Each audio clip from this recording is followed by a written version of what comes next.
There are stories often more overshadowed by more prominent events, and one such story is the Battle of Sappa Creek, also known as the Massacre at Cheyenne Hole. Taking place on April 23, 1875, in what is now Rawlins County, Kansas, this battle was the gruesome culmination of a series of events that embroiled the Cheyenne Indians, U.S. settlers, and the U.S. government. It was the final and deadliest clash in the Red River War, a conflict ignited by disputes over land rights and the decimation of buffalo herds. But was there more to it? During the 19th century, U.S. Indian relations were marked by a complex web of treaties, territorial disputes, and broken promises. The U.S. government initiated efforts to confine Native American tribes to specific reservations, aiming to clear the way for westward expansion by settlers. One such treaty, the Treaty of Little Arkansas in 1865, was signed between the U.S. government and the Cheyenne, Arapaho, Comanche, and Kiowa tribes. However, this treaty quickly fell apart as the U.S. government failed to deliver on its promises, particularly regarding the provision of firearms for hunting. General Winfield Scott Hancock further escalated tensions by threatening the use of military force against Indian villages and even resorting to burning Cheyenne and Sioux homes during Hancock's war. In response to these conflicts, the Indian Peace Commission was established in 1876 to negotiate with Indian tribes and form treaties to relocate them to reservations. The Medicine Lodge Treaty of 1867 was one such treaty that aimed to place tribes in specific regions, but it also left ambiguities about hunting rights and access to lands.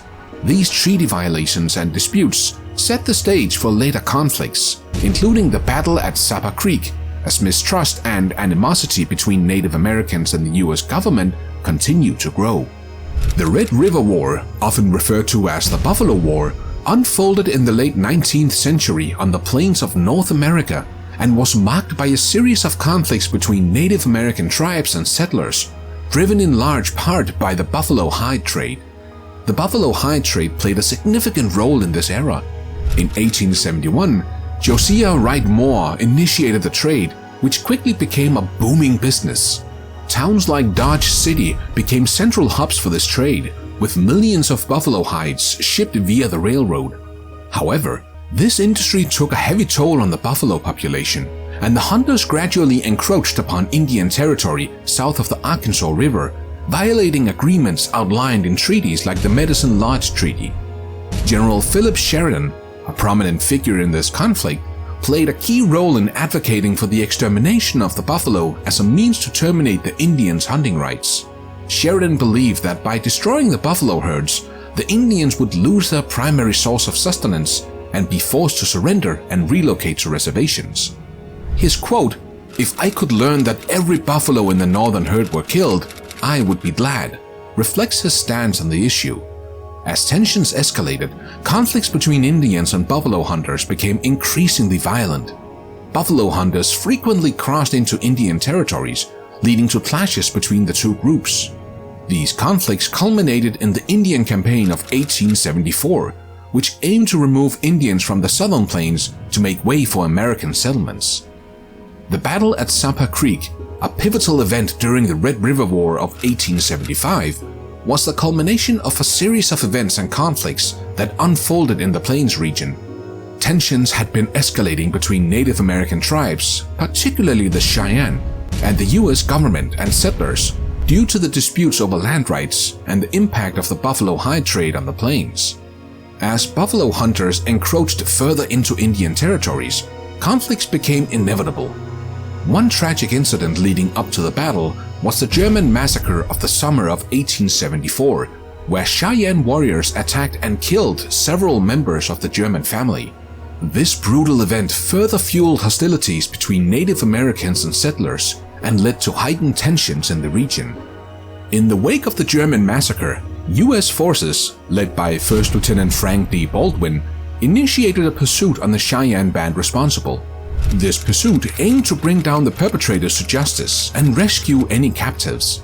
The harsh winter of 1874-75, combined with relentless military pursuit, forced Chief Stone Calf's surrender, and he revealed the location of other surviving German sisters.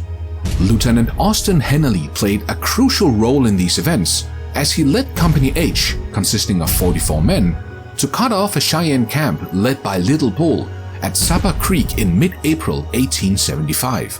Henley was joined by local buffalo hunters who served as guides and scouts. The combined forces engaged in a confrontation with the Cheyenne camp, resulting in a deadly battle. The battle at Sappa Creek marked a tragic chapter in the complex history of U.S. Native American relations, and the events leading up to it illustrate the deep-seated conflicts and tensions of the time.